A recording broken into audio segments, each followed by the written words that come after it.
Hello दोस्तों, मैं हूं आपका दोस्त नबील अहमद और मेरे चैनल कौन है पर आप लोगों का फिर से स्वागत है।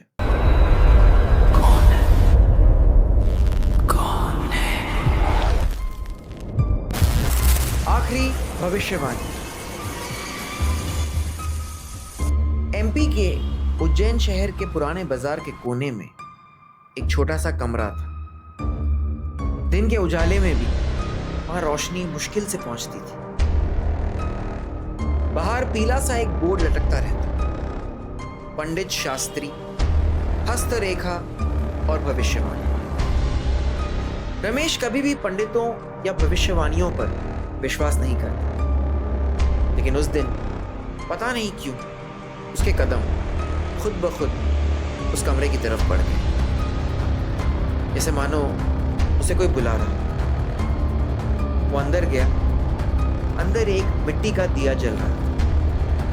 हवा में धूप और पुराने कागजों की मिली जुली स्मेल थी।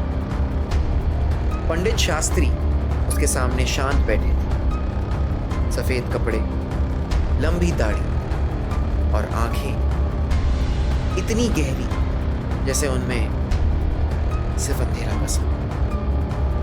हाथ दिखाओ, उन्होंने धीरे से कहा।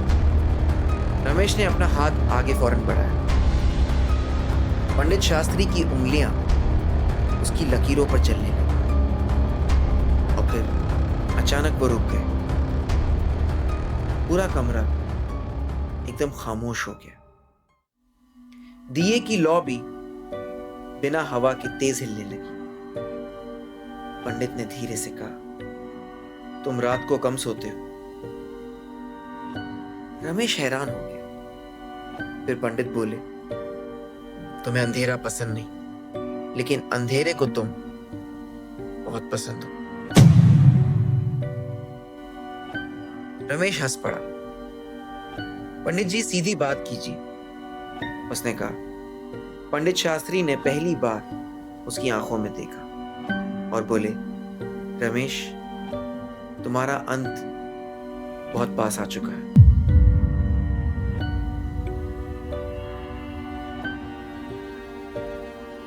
रमेश के चेहरे से मुस्कान गायब हो गई।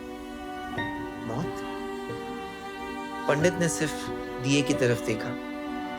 कल रात ठीक 2:15 कमरा अचानक और ठंडा लगने लगा। रमेश बिना कुछ कहे उठ खड़ा हुआ। मैं दोबारा यहां कभी नहीं आऊंगा, उसने मन ही मन सोचा। पंडित शास्त्री हल्की सी मुस्कान के साथ बोले, भविष्य जानने के बाद कोई कहीं नहीं जाता। रमेश बिना पीछे देखे वहां से निकल गया। उस रात उसने फैसला किया कि वो बिल्कुल नहीं सोएगा, सिर्फ ये साबित करने के लिए कि पंडित झूठ बोल रहे थे। घड़ी धीरे धीरे बढ़ती रही। 2, 2:05, 2:10, 2:15। रमेश खुद मन ही मन मुस्कुराया, सब बकवास है। लेकिन 2:15 पर उसकी पलकें अचानक भारी हो गई और बिना चाहे उसकी आंखें बंद हो गई। जब उसकी आंखें खुली तो उसका खून जम गया। वो फिर से उसी कुर्सी पर बैठा हुआ था। वही कमरा, वही दिया और सामने पंडित शास्त्री। मैंने कहा था ना, पंडित ने शांत आवाज में कहा, तुम जरूर वापस आओगे। रमेश घबरा कर खड़ा हुआ। मैं यहां कैसे आया? पंडित ने कोई जवाब नहीं दिया। उन्होंने सिर्फ एक पुरानी कुंडली खोली। उस कुंडली के बीच रमेश की तस्वीर लगी हुई थी और नीचे लाल स्याही में लिखा था, समय पूरा। रमेश चौंक गया। उसके पास कोई शब्द नहीं थे। ये मजाक है।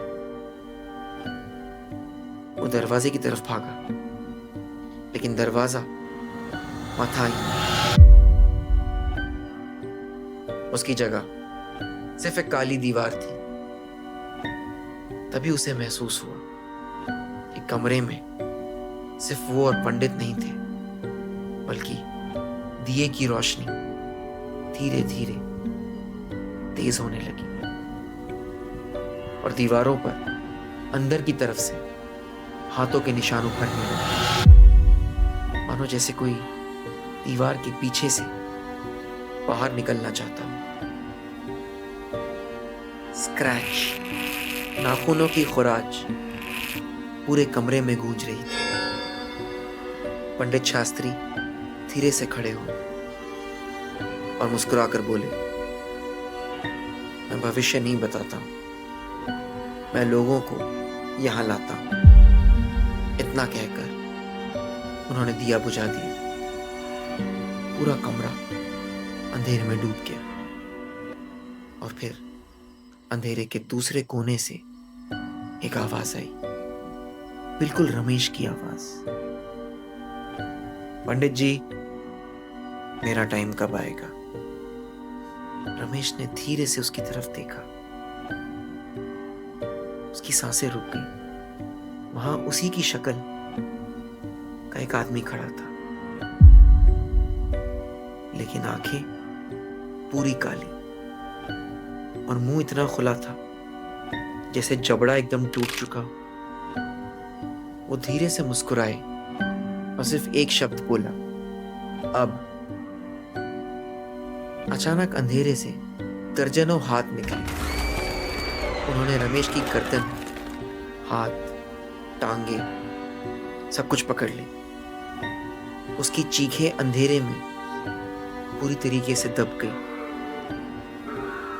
आखिरी बार उसने पंडित शास्त्री की आवाज सुनी, अगला ग्राहक तैयार है।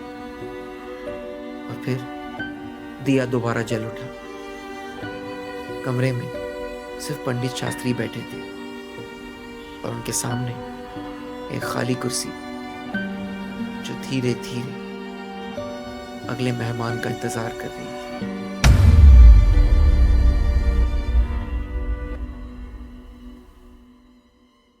दोस्तों, ये थी हमारी आज की कहानी। अगर आपको ये कहानी पसंद आई हो, इसे ज़रूर लाइक करें, शेयर करें, हमारे चैनल कौन है को सब्सक्राइब करें। अगर आपके पास भी कोई सजेशंस हो, आप हमें ईमेल कर सकते हैं। Thank you so much.